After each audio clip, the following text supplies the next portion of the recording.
April 20th, 1945. Armin Lehmann, 16 years old, stood in the Reich Chancellery garden while praise washed over him like sunlight. A Hitler youth courier, with soft cheeks and polished boots, he had been chosen, called a hero. The words felt warm: endurance, duty, final victory. Around him, other boys straightened their spines, under the attention. Artillery thumped beyond the spree. But Armin told himself it was distant, manageable. Orders made things manageable. What none of them knew, not the officers handing out medals, not the boys glowing with purpose, was that within 2 weeks, this garden would be silent rubble, the city would belong to Soviet forces, and the boys standing at attention would be running through sniper fire with Panzerfaust. They barely knew how to aim. The Battle of Berlin would chew through 1 million Soviet soldiers and uncounted German defenders, most of them teenagers and old men. But in that moment, in that garden, Armin felt chosen. He mattered. He had a role. By noon, the garden thinned and the city returned, loud and close. Armin's first dispatch of the day was wrapped in waxed paper against the drizzle, the route etched in his head. He jogged past a downed tram whose doors yawned like a broken jaw, took a corner where a sniper stitched dust from a cornice, tucked into a doorway and counted a breath, 2, 3, then sprinted again, the strap of his messenger bag sawing his shoulder, close enough to hear the bunker's ventilation hum when he reached the ramp, close enough to smell the damp concrete and the tang of oil that clung to every corridor. He wasn't alone. In another district, Helmut Altner, 17 years old and Berlin-born, leaned against a cellar wall with hands shaking in the dim light of a candle stuck in a bottle. He could hear a Feldgendarmerie patrol upstairs, the chain-dog gorgets clinking as they checked papers, the barked threats about defeatism and desertion. A Panzerfaust leaned in the corner. The air tasted of damp laundry and coal, while to his right a mother shushed a child with a piece of hard candy she had saved since winter. In the bunker's switchboard room, Rochus Misch, an SS Oberscharführer with a telephonist's patience, listened to 2 voices argue on different lines about a bridge that no longer existed. Traudl Junge, a secretary with ink-stained fingers, took down words that had already outlived the streets they named. When a line went dead in the middle of an order, it wasn't the first that day. The Battle of Berlin raged for more than 2 weeks, from mid-April into early May. More than 1 million Soviet troops pressed from the east and south, a human tide against a city defended by teenagers and grandfathers, dust falling to settle in their hair as the cellar ceilings cracked above. Armin's route that morning no longer existed. A building that had been a shield was now a heap. He could circle and lose precious time, or dash across an open stretch of Wilhelmstrasse. He chose the dash. He counted. The bag thumped his hip. A shell thumped the street nearby and showered brick into his face. He slid into a doorway and pressed his temple to cool stone, breathing through grit, the dispatch still dry under the waxed paper. A few floors above and still underground, a message reached the switchboard that contradicted the one before. Hold a neighborhood that had already folded. Deploy men that had already been wounded streets back. Misch kept his voice level, while Junge's pencil slipped on the word "reinforce." Then she erased it and wrote it again. A Panzerfaust works by shaped charge, a copper cone turned into a jet of metal, hot enough to punch through armor and splash fire inside. It is simple to teach a teenager, heavy enough that his arms shake if he holds it too long. In a narrow street, the backblast carries its own danger. Stand too close to a wall, and the pressure can crack your ribs or burn the skin at your neck. Helmut knew this. The men upstairs didn't care. The threat in their voices was not physics. It was law and fear. In the first week of the battle, artillery pounded Berlin at thousands of shells per hour at peak intensity. Food ration lines snapped. Water pumps ran dry. The Luftwaffe above the city was a rumor, and on any given corner, only a handful of boys and men could be found. Armin delivered the first dispatch, then the second. In the service corridor, he passed a nurse with a tray of gauze, her shoes squeaking in a line of water that seeped from a cracked pipe. That afternoon he was sent back outside. The garden where he'd stood that morning already felt like a stage after the audience had fled. One officer's voice carried down the corridor, "Hold to the last man," and someone asked, "Which last man?" In the cellar, A man whispered to Helmut, "They won't be the ones to die here." And Helmut looked at the stairs as if they were a verdict. After a line died in the switchboard room, Traudl said softly, "Say it again," and the caller did, this time slower, as if slowness could make the order true. By evening, the garden's applause was a day old. Tomorrow will be harder. The orders will be louder. On the night of the 30th of January 1945, in the Baltic Sea, the darkness pressed against every surface. The wind clawed across the deck of the MV Wilhelm Gustloff, finding every seam and every exposed face. Heinz Schön was 19 years old, an assistant purser with an orderly mind and young hands that still looked capable of catching a falling tray. He'd spent hours shepherding people into spaces that couldn't possibly hold them, hallways, mess rooms, stairwells, a swimming pool drained and filled with cots and coats and bodies. The numbers kept growing. Over nearly 4 months, Operation Hannibal moved close to 1 million people westward by every ship that could float. The Gustloff took on far more than she was built for. Civilians, wounded soldiers, naval personnel, ice-cased the lifeboats, slicked the rails, and covered the decks in frozen salt. At around 9 p.m., heading toward Sassnitz, the first torpedo from Soviet submarine S-13 struck. The lights vanished. A woman screamed, then swallowed the sound as the cold stole her breath. Another torpedo followed, then another. The third turned corridors into traps and knocked doors from their hinges. Heinz felt the ship list, tilting like a platter. On the stairwell, a child's hand slipped from her mother's mitten, and the mother screamed again, softer. Fragments of speech echoed through the metal. Everything dark. Women and children first. Don't run. Heinz said, "This way," slowly, and his breath fogged into a thin veil. The sea temperature that night was near freezing. Without proper gear, survival was measured in minutes, not hours. The ship took roughly an hour to die. Around 9,000 people would not see land again, slightly more than. Heinz faced a door that had swollen in its frame. He could waste time working it loose, or turn back to find another path. The corridor behind him had begun to slope, a slow invitation toward water. He set his shoulder against the door, felt the cold eat through his coat, breathed once, twice, then kicked near the latch. The door jumped and clipped his shin. A woman stumbled through, then a boy, then 2 sailors carrying a third. Heinz took off his coat and wrapped it around a boy whose lips were blue. He counted people stepping into a lifeboat. 1, 2, 3. He stopped at 12 when the boat began to swing dangerously. Stop! Hold! The men hesitated long enough for the boat to steady. Then it dropped like a stone, struck water, hesitated, and moved away with frantic oarsmen. Heinz remembered faces more than names, and he spent a lifetime trying to turn faces back into names. That night, his young hands began their real work. By the time the last deck lights died, the wind sounded like whispering in a language no one wanted to understand. A seaman's mitten stuck to a rail, while a child's ribbon lifted then lay flat.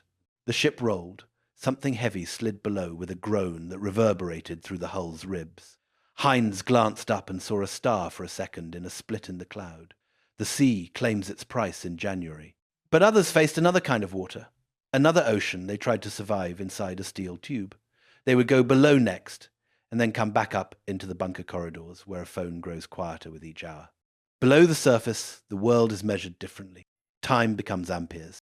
Distance becomes a guess, shaped by sound. Friedrich Fritz served as chief engineer of Unite. His hands knew the weight of a wrench by feel, and the tightness of a bolt by sound. He kept motors alive by listening with his knuckles against a housing, knowing if a bearing would hold.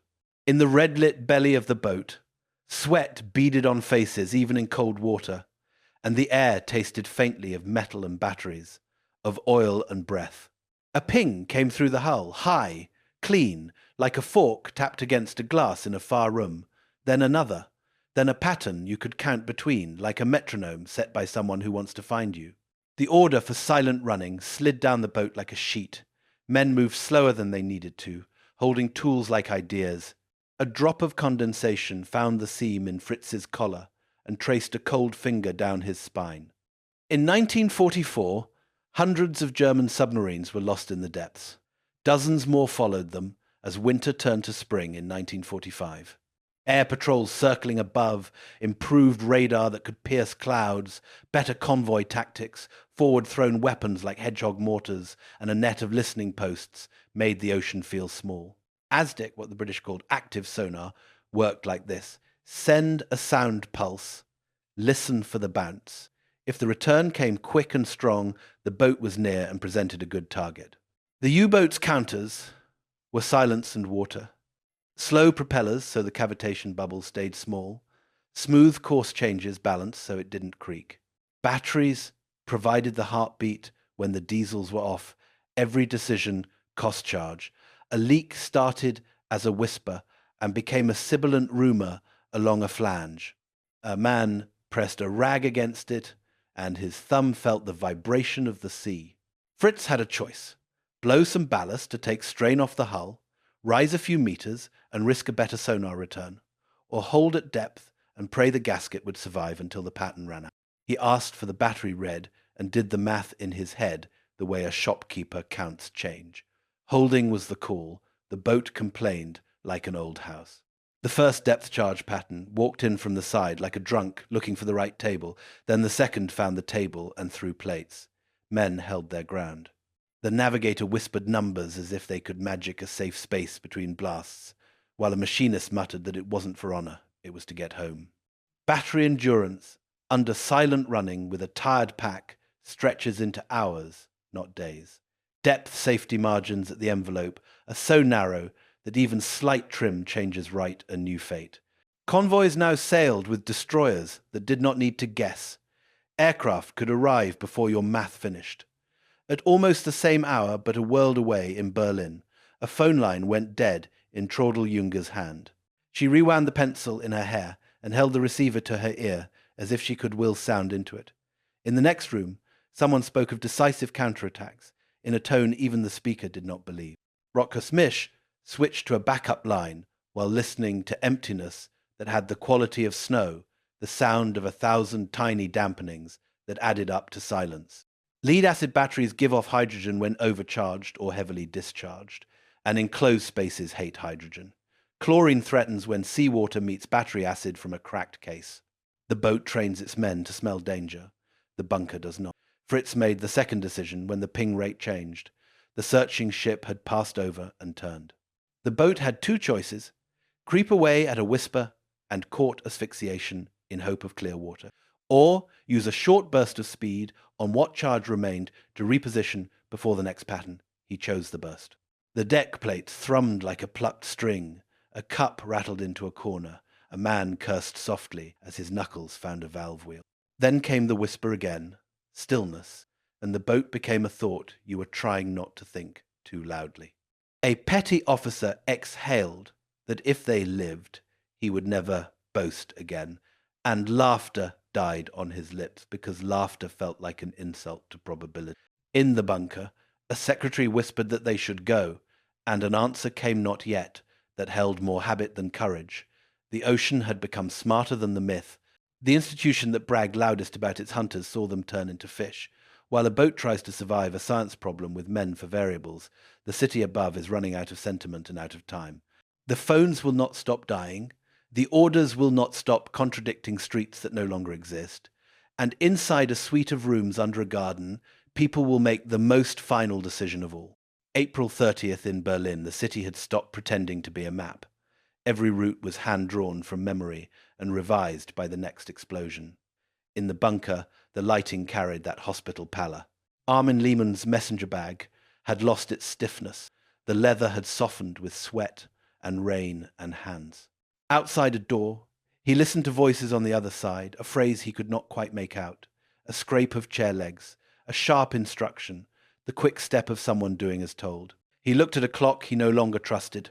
Traudl Jung took down a last will with letters that wanted to tremble, and a pen that refused to borrow their emotion. What she heard, she wrote. In the adjacent rooms, telephones rested like animals that had curled up and gone to sleep. A signature has to look like a signature to work for history, so she placed it where it belonged. The ink on her finger stayed there. She had learned you don't touch your clothes when your hands are dirty in a place where cleanliness is a form of control. The battle's window opened roughly 2 weeks before the final days and closed just over a week later. The garden's applause was on the 20th. Within less than 2 weeks after that, the city's centre had turned into a geography of last choices. A single neighbourhood could change hands multiple times in one day. A muffled shot is not loud. Behind the door, the final decision made its small noise and then made all other noises sound like commentary. Armin did not run, but stood where he had been told to stand. Why to go on? And the instruction rolled over everyone, like a winter coat thrown on wet shoulders. Someone handed Traudl a page. Rochus Misch had to decide between corridors. One led toward a stairwell that had already sent back 2 men coughing dust. The other led to a shaft that might still be open. He knew the map and did not trust it, so he picked the shaft down there. The air had a different smell, a miner's smell, of earth and old air, and the light became a rumour that he had to keep choosing to believe. At a junction, he waited for a moment, then moved again. Is ist or it's over, and the words did not echo. To live is not betrayal, a sergeant muttered to a boy, who looked like Helmut and might as well have been. It's the only service left. Armin did not speak much. The day had changed him into a receiver. Take message, move, breathe, repeat. In the city above, subways flooded, where pressure waves cracked piping. In tunnels, oxygen collects low when bodies gather. A candle tells the truth faster than a speech. Orders relied on lines and maps. Physics relied on walls and lungs. Armin's decision point came late. An order to carry a message across a street, already declared impassable. Forward he stepped. A captain put a hand on his shoulder and said quietly, the captain left and did not return. With the envelope in hand, Armin turned to a clerk with ash on her cheek and a voice that did not shake. Where, she pointed, a different way became his route. The boys praised as saviours in the garden stood nowhere near the corridors where no one praises anyone, and survival is handed out in rations of seconds. The transformation is here. Obedience dissolves into a practice of choosing life where possible, truth where speaking is still safe, quiet where noise would hurt someone else more. A small door waits at the end of a long hallway. Behind it, a city's white flag. A scrawl of signatures, the quiet kind of ending. But the story doesn't end with the flag. Men were shot after surrender. Proof that fear runs on its own inertia. The survivors, the ones we've been followed through these corridors, would choose what came next. May 2nd in Berlin arrived with a silence that felt like tinnitus, a ghost sound that made you doubt quiet was even real. White cloths hung from windows that still had glass, and some streets had more brick than pavement. Down in the basements, people exhaled a month they'd been holding inside. The surrender didn't put commandments back into throats, didn't reassemble families, and couldn't make the dead easier to count. 2 weeks after the city surrendered, in Amsterdam, 2 Kriegsmarine deserters named Bruno Dorfer and Rainer Beck were shot by a firing squad of their own countrymen under Allied oversight after a drumhead proceeding with no legal standing. Hundreds of U-boats had gone to the bottom by then. Roughly 1 million people had fled across the Baltic in panic. Berlin had claimed hundreds of thousands of lives. 2 more, wrongfully, after peace. Armin Lehmann speaks against the thing that once praised him and becomes a peace activist. Traudl Junge carries a line with her for the rest of her life about seeing too late, giving interviews in which she tries to square her clear handwriting with the blurred border of culpability and naivete. Rochus Misch lives a long time, with facts that cannot be made to feel better by time, remembering which corridor he chose, because the corridor chose him back. Heinz Schön dedicates himself to names, to the arithmetic of compassion. The ship's assistant purser who counted lifeboat spaces becomes the historian who collects the dead and puts them into lists, because each entry is a door you can open that leads to a person. Friedrich Fritz allows his diaries and memories to lift from the submarine's red light into print, so that other men don't choose myth over the math of survival again. The numbers sit like small stones on a grave. 1 million people moved west in the Hannibal evacuation. About 9,000 perished in an hour when the Gustloff sank more deaths in that single moment than some nations lose in a year. Nearly 250 U-boats lost in 1944 alone, with more than 100 more destroyed in the first months of 1945, a city taken by roughly 1.5 million attackers in less than 3 weeks. 12 days transformed a garden pageantry into bunker silence. Phones don't die like people, they fade. First a crackle, then a thinning of tone, then a click with nothing behind it. Ventilation fans protest, and then purr, and then coast, and then stop, and the air heats degree by degree, and the smell of humans gets thicker. A ship's list is measured in degrees, but it's experienced as a gradual betrayal of balance. Rails become walls, walls become floors. A submarine's battery is a bank account you cannot borrow against. You can only spend and hope the bill comes after the danger does. I was blind, a woman says later. Never again, a man says, who once wore a youth uniform with pride, and the sentence fits his mouth as if it had been waiting there for years. We chose life, says another man, he's the engineer. These aren't slogans, they're corrections scribbled across an old page. The garden had a microphone, the corridors have breath, a pencil writing in a bunker where the air isn't yet bad, marking a roster on a ship that's beginning to lean, scratching a diary beneath the ocean, ticking off a decision about a corridor, underlining 2 names, shot 11 days after peace. The instrument is the same in every place. What it writes changes. Belief gave way to survival. Obedience gave way to small acts of rebellion measured in saved minutes and saved children and saved truth. Ordinary people lived through it, then told it, then made sure it wouldn't happen in the same way again. How many seconds did Armin count between cover points on Wilhelmstrasse? He would have known. He would have felt them in his legs and in the heel of his hand against cool stone. Those seconds, multiplied by streets and days and ships and boats and faces, are what stand between pageantry and rubble.